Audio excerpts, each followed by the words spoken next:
Vous pouvez réagir en direct sur Facebook et venir nous rejoindre.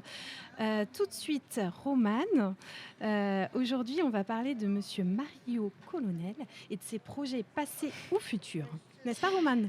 Et oui, Mario Colonel, vous êtes plus que multicasquette, photographe de montagne émérite, spécialiste de la presse écrite dans le domaine de la montagne, auteur d'une vingtaine de livres, toujours sur la montagne, alpiniste de bon niveau, guide de moyenne montagne, cueilleur de champignons le samedi, mais aussi président de votre association Les Enfants des Toits du Monde. J'ai eu beau chercher, j'ai pas trouvé, j'ai peut-être mal cherché, mais c'est quoi votre parcours avant d'en arriver là? Vos études, vos rencontres qui vous ont amené à être photographe? Écoutez, c'est simple, je suis grenoblois d'origine et en fait, j'ai plongé dans la montagne, j'avais 17 ans, ça a été une révélation et j'ai obtenu un poste de pion à Chamonix, j'avais 20 ans et je suis venu m'installer ici en 82. À Frison-Roche, Oui, du oui, coup? oui, mais ça s'appelait pas encore Frison-Roche à l'époque. OK, OK. Et en même temps, j'ai commencé à publier mes premiers sujets, j'avais 21 ans exactement. Et à 20 ans, j'étais sur le Cervin, j'ai proposé le sujet à Montagne Magazine, qui était un jeune magazine. Moi, j'étais un jeune photographe et reporter. Et ils m'ont pris le sujet. Je suis arrivé ici. Il y avait juste en face de l'endroit où on se trouve une rédaction d'un magazine qui s'appelait Mont Blanc Magazine à l'époque. Et je me suis retrouvé imbringué dans l'histoire aussi de ce magazine. Et très vite, j'ai vécu de ma passion de la photo, de la montagne, de l'écriture, pour arriver à 25 ans à être reporter à Montagne Magazine pendant pratiquement 25 ans. OK.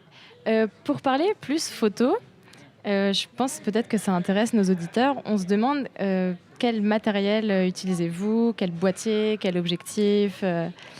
Alors, étant donné que malheureusement j'ai un âge maintenant un peu canonique, j'ai pas commencé avec des Sony ou des appareils digitaux, hein. J'ai commencé avec des appareils qui étaient argentiques. Très rapidement, j'ai eu une chambre 6-17, ça parlera peut-être à certains. C'était l'équivalent de 11 fois la taille d'une diapo. C'était pas toujours évident d'avoir ça dans son sac parce que c'était un gros appareil.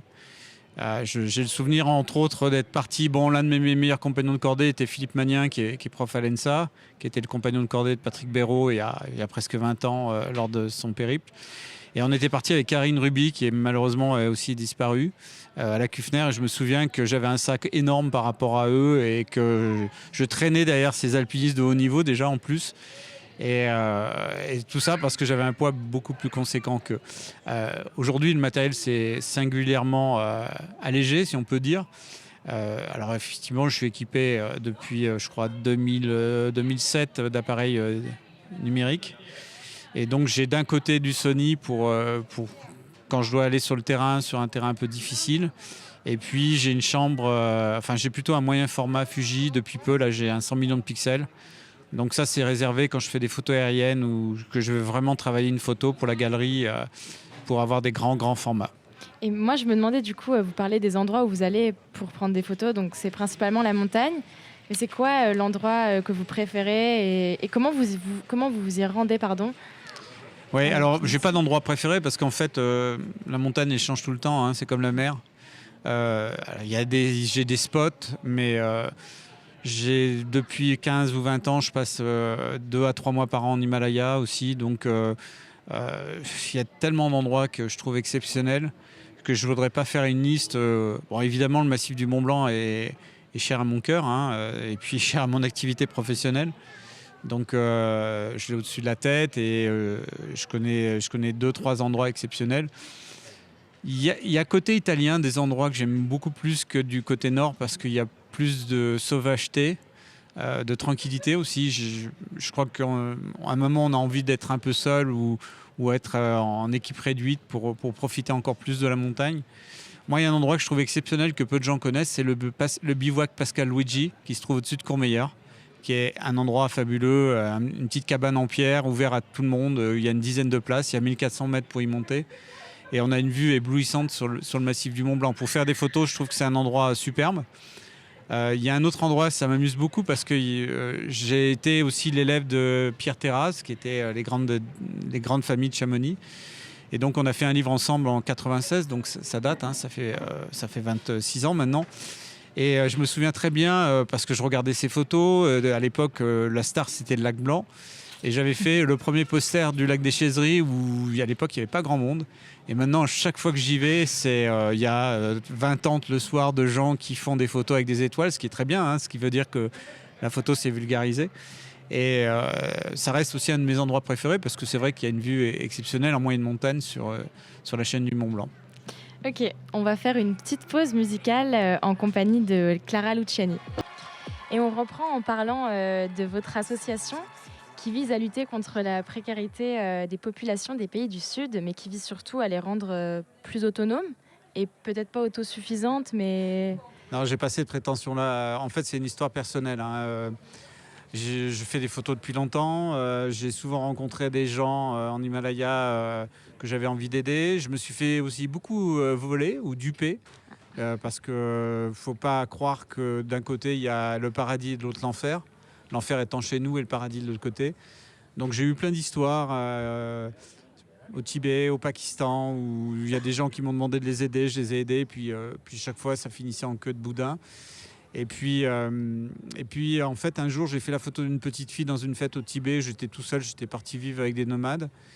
Et j'ai beaucoup vendu cette photo en rentrant à Chamonix. J'ai beaucoup expliqué aux gens la région où j'étais allé, qui est une région où il n'y a absolument pas de tourisme, qui s'appelait le CAM, et qui se situe maintenant, alors ça c'est de la géopolitique, mais c'est la première région qui a été envahie par les Chinois parce que c'était une région indépendante du Tibet central et qui parlait un autre langage, mais ce sont des Tibétains. Et ce sont la région où les Khampas se sont révoltés et sont montés sur leurs chevaux en 1950.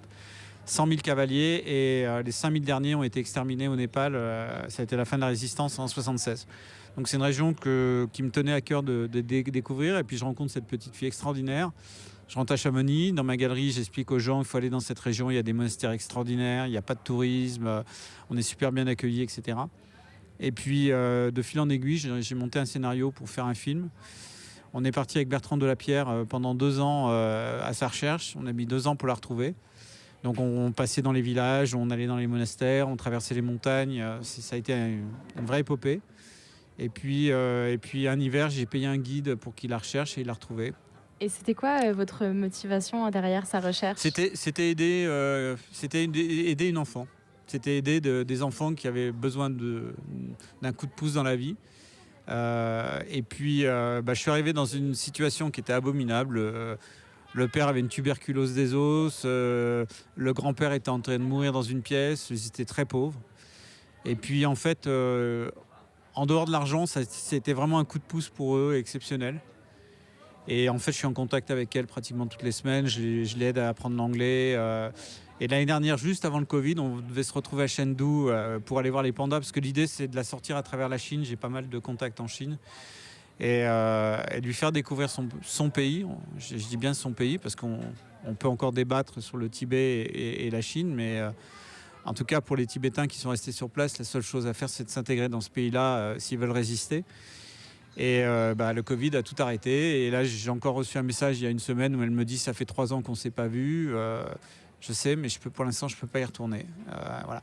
Et comme en plus, pour finir la discussion,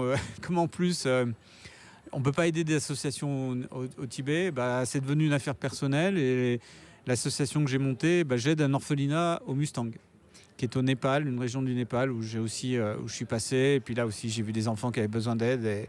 Et donc, j'aide aussi cet orphelinat dans la mesure de mes moyens. C'est-à-dire, donc je fais quelques conférences. J'en ai fait une série avec le film qui a été vendu à Ushuaïa à l'époque. Et j'en ai encore une le mois prochain à Nevache, du côté de Briançon. Je pense que c'est peut-être important de rappeler qu'il est disponible sur votre site internet, le film. Non, je le vends à la galerie. Je vends des DVD qui sont destinés à aider Dolma et puis les autres enfants.